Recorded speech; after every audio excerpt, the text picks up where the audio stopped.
Hey everyone, in this video I wanted to show you the components to upgrade your pool from a regular chlorine based pool to a salt pool, and it's a lot easier than you think.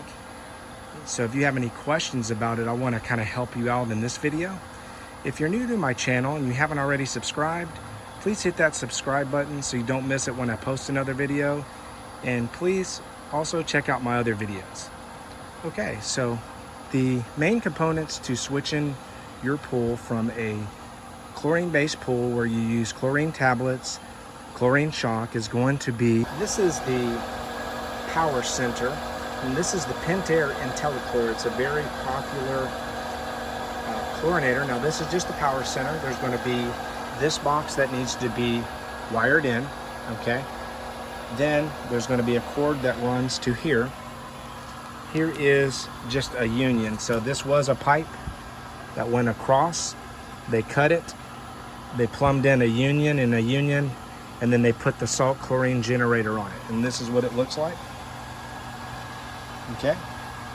So we have this one running at 60%, and everything's good.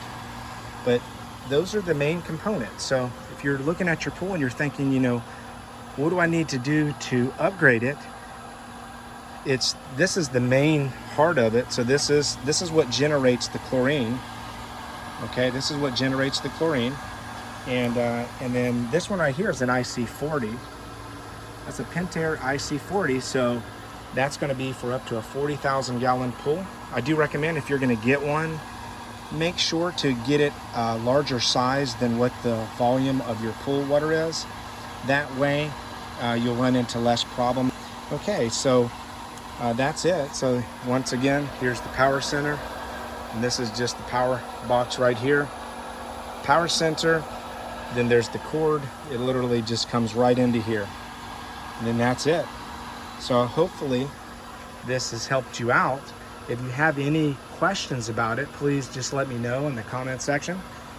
But it's super simple, and if you wanted to clean it, you would just undo these, turn off the pump, and then untighten these, and you can look in there and clean the actual plates in case there's any calcium buildup over time. But I do highly recommend these. If you don't already have a salt pool, I do recommend upgrading to one. And all right, well, thanks for watching, and I'll see you in my next video.